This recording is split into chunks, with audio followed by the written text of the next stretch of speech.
Seven সিস্টার্সের বিশেষ করে মণিপুরের বিদ্রোহীদের হাতে রকেট লঞ্চার, স্নাইপার আর M60 ও M4 এর মতো আমেরিকান অ্যাসল্ট রাইফেল। যেখানে পুরো রাজ্য জুড়ে ইন্টারনেট বন্ধ, সেখানে এই বিদ্রোহীরা ব্যবহার করছে ইলন মাস্কের স্টারলিংকের ইন্টারনেট। আধুনিক আমেরিকান অস্ত্র ও স্যাটেলাইট ইন্টারনেট কোথায় পাচ্ছে বিদ্রোহীরা, তা নিয়ে জনমনে দেখা দিয়েছে নানা আশঙ্কা।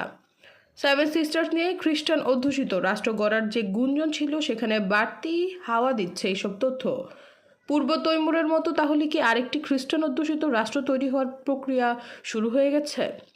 মিয়ানমার মণিপুরকে ঘিরে অশান্ত হয়ে উঠেছে এশিয়ার দক্ষিণ পূর্বাঞ্চল। খণ্ড বিখণ্ড হওয়ার পথে মিয়ানমার, রাখাইনের নতুন রাষ্ট্র তৈরির ঘোষণা আসার সম্ভাবনা রয়েছে। এদিকে ভারতের সেভেন সিস্টার্সের মণিপুর রাজ্য অস্থিতিশীল ও ভাঙ্গনের সুর বিরাজ করছে। কিছুদিন আগে ভারত ভাঙার ডাক দেন মিজোরামের মুখ্যমন্ত্রী লাল দোহমা। রয়টার্সের প্রতিবেদন অনুযায়ী উত্তাল মণিপুরের সাথে মিশছে মিয়ানমার থেকে আসা বিদ্রোহীরা। পরিস্থিতি নিয়ন্ত্রণে প্রায় লাখখানেক সেনা নামিয়েছে মোদী সরকারের নভেম্বর ভয়াবহ সহিংসতার পর। নতুন করে 10,000 সহ ছোট এই রাজ্য 67,000 সেনা মোতায়েন করা হয়েছে।